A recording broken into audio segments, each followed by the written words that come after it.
Hi everyone, welcome to Good Morning Toowoomba with Ben Apsey and I'm Daryl Nicholson, Moreland is a postcode with Toowoomba, Stanthorpe and Warwick, and lots going on, mate. It's Wednesday the 9th of September in the year 2020.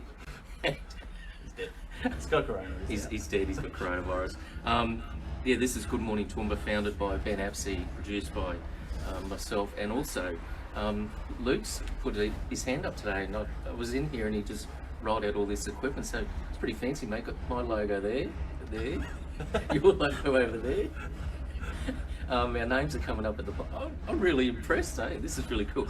So Luke is from Light and Dark Productions, so well, thanks Luke for putting your hand up, so I really do appreciate it. So, mate, fair bit going on. It's still the same, you just wake up in the morning, turn the TV on, the latest coronavirus updates, so there's no other news. No celebrities are dying. No, yeah. But big news out of China. What happened to the politicians worrying about who had dual citizenships and who Barnaby was banging this month, right?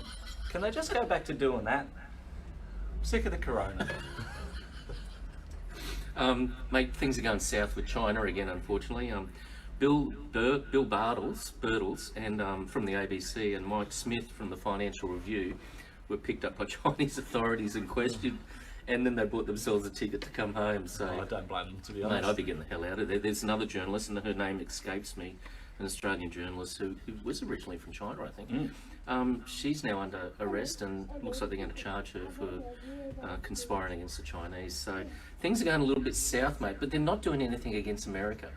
Apparently America, it just seems to be China and Australia at the moment. I think it all just stems.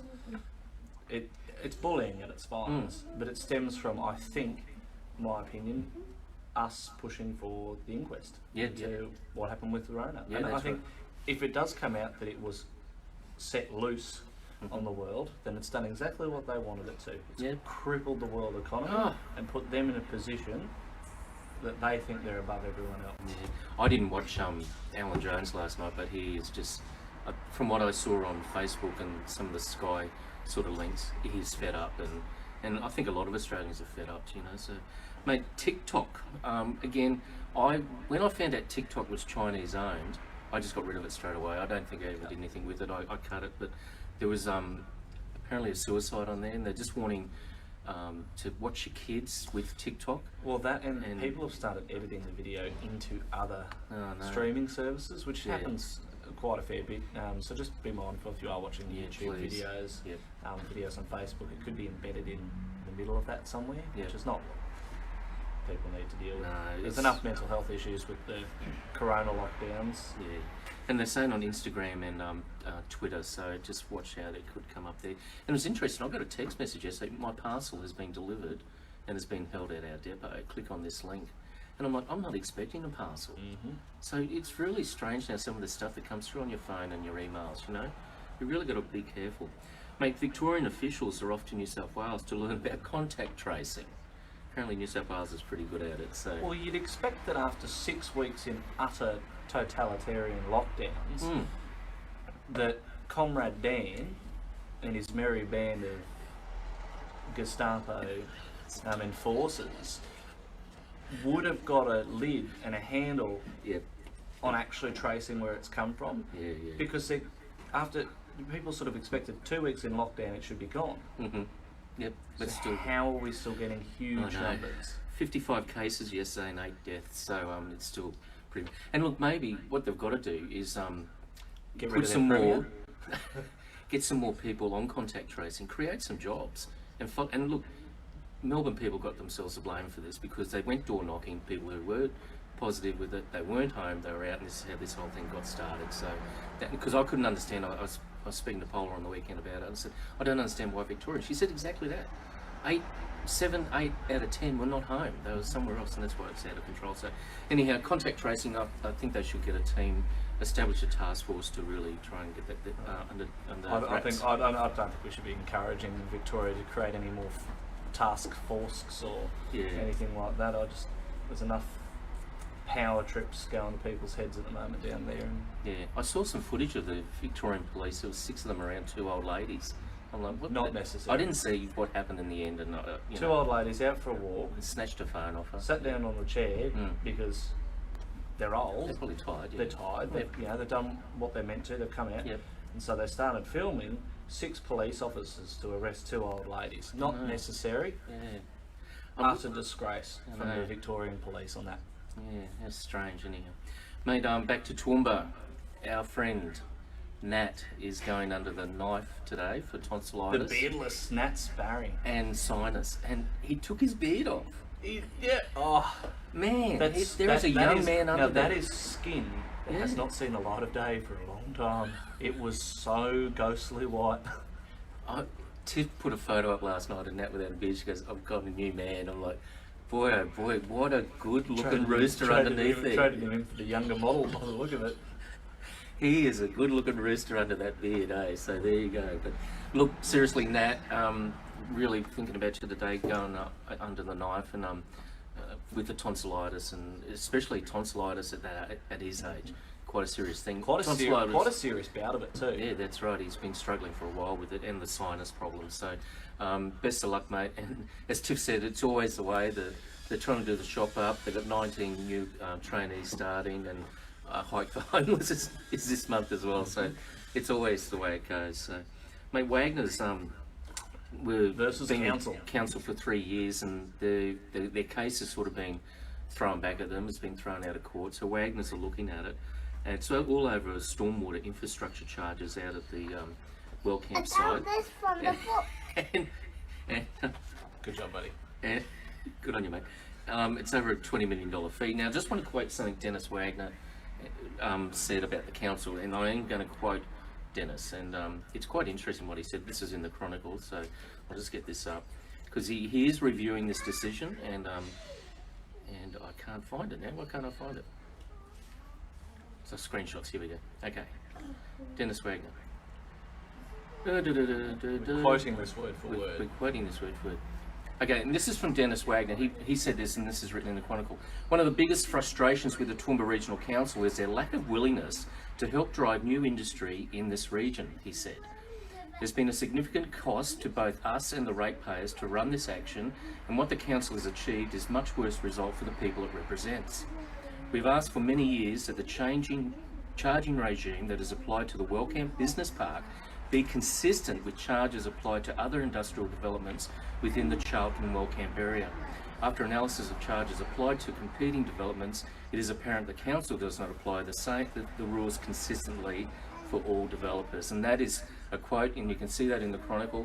That is word for word what Dennis said. So, and there's other things he said as well, but they are certainly looking at that decision. And it certainly has been a stoush that's been going on for a while. It's one of those, there was an article that Chris Stewart sent to us yesterday in I think it was the Courier Mail, and it was about how second tier cities like Toowoomba and Dubbo and Ballarat play a huge role in the economic recovery from the recession that we're in, and that land up here is selling like hotcakes. Developers are looking to Toowoomba to invest, but they're not going to do it if council doesn't step up to the plate, especially if someone like Wagner's is coming out and saying... Okay. So we've definitely got some bureaucrats in there at council that are making it a bit tough for business. Well, they are. And Councillor Megan O'Hara-Sullivan was right in saying, yes, she's trying to dispel the notion that council is considered hard to deal with. Now she has stated that, which is good. It's good that at least someone is there with a vision that council can do better. It can't continue to live in this box that they've always functioned in. And yet council continuously, the bureaucratic part of council, continuously prove how difficult they are to deal with. And on 3 occasions, the Chamber of Commerce has asked them for a breakdown of the funding that has been spent in the CBD, how much of it has been council ratepayer dollars, and how much of it has been grants and other federal funding. They still, after 2 written and 1 verbal request for that information, have refused. Well, there you go. Look, don't get me wrong, council doing some great work, but certainly they're business people, and I've spoken to other people who've been doing projects. They can be just a little bit hard to deal with. So, mate, boarding school students or schools around the region had a win There was a story on the Today Show. They interviewed one of the principals of one of the schools here. I can't remember which one it is, but had a win, so some of the kids are going home, so which is good. So they've got a special exemption. I think they've got to travel by road and a few conditions on that. And they can't come back unless their postcode doesn't have any cases. Right, okay, yeah. So, look, a 12-year-old needs to be with their family on school holidays, so, you know, definitely a bit of a win there, so that's really cool. Win for common sense, we'll call that, but it's certainly not a win for the Labor government and Dr. Young. Interesting. Again, bureaucrats trying to tell us how to live our lives. They should just do what they're paid to do and let businesses and people get back to normal. Yeah. I just want to quote something else here I saw today, and I thought this is quite interesting. Just see if I can find my memories.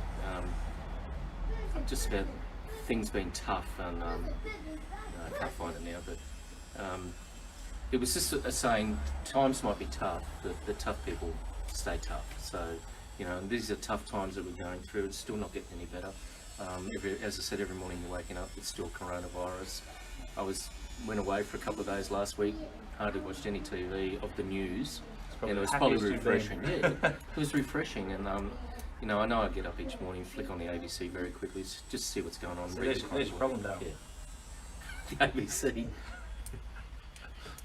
But watch some real news. Watch the Sky News. It is good to watch Nat, and rain is coming. We've got bushfires over in Western Australia and in the Northern Territory, so our thoughts go out to those people having there. Said that, guys at ABC Southern Queensland are pretty good. So Belinda Sanders and all the team there. Yeah, I love Belinda Sanders and the ABC crew. Well, she follows us. So. Yeah, and watch their live stream, so it's really cool.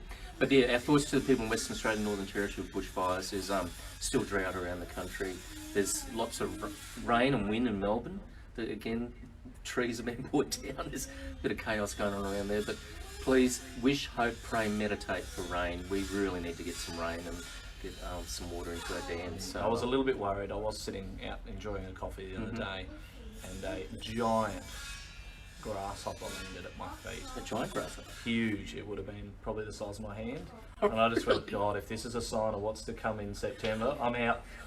I saw in America in Walmart, there was a car park and all these crows came in, all these birds, they were just littered everywhere. So, and there's been locusts over in India, I think, too. So let's just get some rain. I honestly really would love some rain. So, righto, mate, we'll not too much of it, but enough to fill the dams and water the gardens and lead up to Carnival. Light and dark, got to get to work. Toowoomba 43502, he's got to get to work, and Good Morning Toomba's got to get and sell some bloody coffee. So we better call it a day. So look, this is Wednesday. It is Wednesday, the 9th of September in the year 2020, the year that has been definitely unprecedented and extraordinary. So I'm Daryl Nicholson, saying a big hello to postcodes 4370, 4380 and 4350. Thanks for joining us at Good Morning Toowoomba. Remember to like and share us on Facebook. I'm Ben Epsey.